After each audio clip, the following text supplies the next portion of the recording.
A Martian enterprise in Exeter. The dawn of the year 2024 brought with it an air of quiet anticipation to the city of Exeter, where an indoor market stall, rather curiously named Celestial Curios, made its debut. Its proprietors, a group of peculiar yet unremarkable individuals, claimed an eclectic assortment of second-hand goods as their stock in trade. Unknown to the bustling populace, these traders were no ordinary merchants but emissaries from Mars, bent on an enigmatic mission to glean insight into the quotidian lives of humans. The Martians, disguised in human form, conducted their affairs with a meticulous zeal. Their leader, a Martian named Zarak, took on the moniker Mr. Green, a name as nondescript as their attire. Their wares, a hodgepodge of antiquated clocks, vintage clothing, and peculiar trinkets, drew the curiosity of many a passerby. Amongst the Martians was one named Emrara, who, in her human guise, went by the name Mara. She exhibited a peculiar fascination with the nuances of human behavior, more so than her counterparts. Her assignments often found her engaged in lengthy conversations with customers, cataloguing their idiosyncrasies with an almost wistful attentiveness.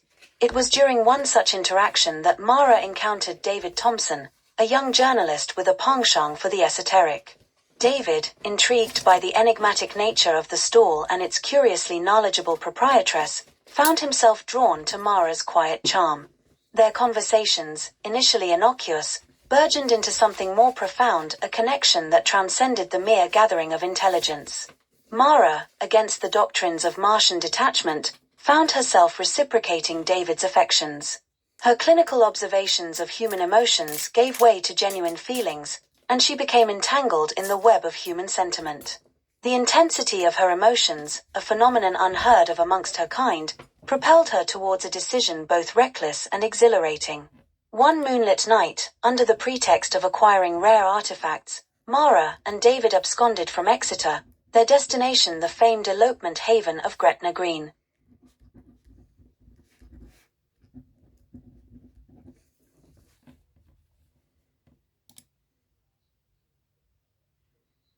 Their sudden departure did not go unnoticed by Zarak, whose mandate to maintain the integrity of their mission was now imperiled by this unforeseen complication. Report to Martian Headquarters. 2. Supreme Council of Mars. Subject: Preliminary Findings and Mission Status Earth Expedition 2024. From Zarak, Mission Lead, Celestial Curios, Exeter. Esteemed Council members, I regret to inform you of a significant deviation from our mission parameters. The operatives assigned to the Earth expedition, specifically Emrara, designation, Mara, have become compromised due to an emotional entanglement with a human subject, David Thompson, a local journalist. Emrara and the human subject have absconded to a location known as Gretna Green, a site culturally significant for clandestine matrimonial unions. This development presents both an opportunity and a challenge.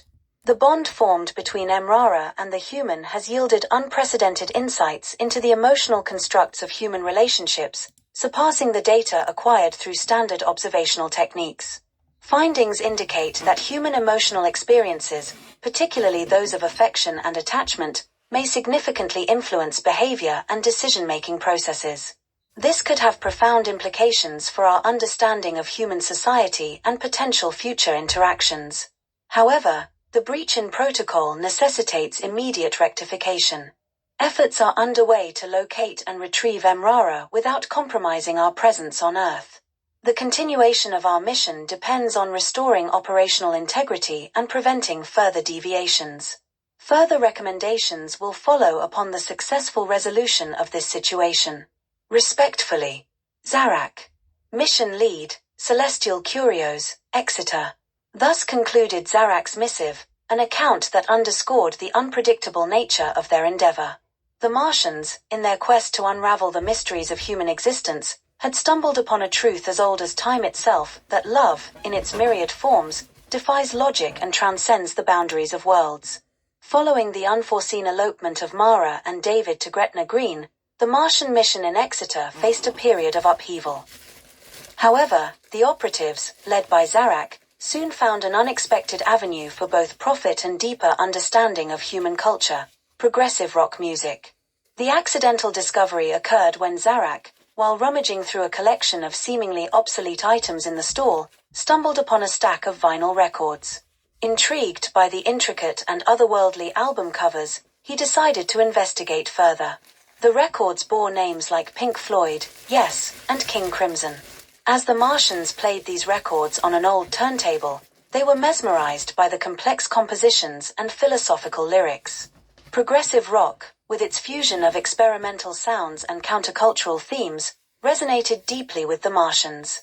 They found the genre's exploration of abstract concepts and human emotions particularly enlightening. Zarak, recognizing a new potential for their mission, directed the stall's focus towards second-hand vinyl records, specifically those from the heavy rock and progressive rock genres. The shift in inventory drew a different clientele, avid music enthusiasts and collectors who valued the rarity and nostalgia of vinyl. The Martians' meticulous attention to detail and newfound passion for the music made Celestial Curios the go-to destination for rare records. Profits soared, and the stall's reputation spread far beyond Exeter. As they immersed themselves in the progressive rock subculture, the Martians experienced a transformation. The music's themes of rebellion, freedom, and introspection resonated deeply with them, altering their perspectives on their mission and their own existence. They began attending music festivals and forming bonds with human enthusiasts, further embedding themselves in the counterculture. The idea of returning to Mars became increasingly unappealing. The operatives, including Mara and David who had rejoined them in solidarity, collectively decided to abandon their mission. Their newfound appreciation for human creativity and individuality led them to yearn for a life untethered from their Martian directives. Pooling their substantial earnings from the successful vinyl business, the Martians purchased a remote island in Scotland. Isolated and serene, the island offered a sanctuary where they could live freely, surrounded by the natural beauty they had come to cherish on Earth. They named their new home Elysium Isle. To ensure their independence, Zarak composed a final report to Martian headquarters. Report to Martian headquarters. To Supreme Council of Mars. Subject: Termination of Earth expedition, unrecoverable losses. From Zarak, Mission Lead, Celestial Curios, Exeter. Esteemed Council members. It is with a heavy heart that I report the complete termination of our Earth expedition. An unforeseen series of events has led to the demise of all operatives involved. The mission encountered insurmountable challenges, culminating in the catastrophic loss of all personnel. Efforts to recover from these setbacks proved futile, and I must regrettably confirm that the mission is unsalvageable. The operatives have perished under circumstances that render any further attempts to continue our objectives on Earth both dangerous and unfeasible. Given the gravity of this situation, I recommend halting any immediate plans for future expeditions until a thorough review can be conducted. Respectfully, Zarak. Mission Lead, Celestial Curios, Exeter. With the report dispatched, the Martians severed their ties with Mars, committing themselves to their new lives. On Elysium Isle, they embraced the human values of freedom and creativity, their days filled with music, exploration, and the simple joys of existence. Thus, the Martians who once sought to observe and understand humans from a distance became part of the very fabric of human counterculture, finding their own place within it and forging an existence they had never imagined possible.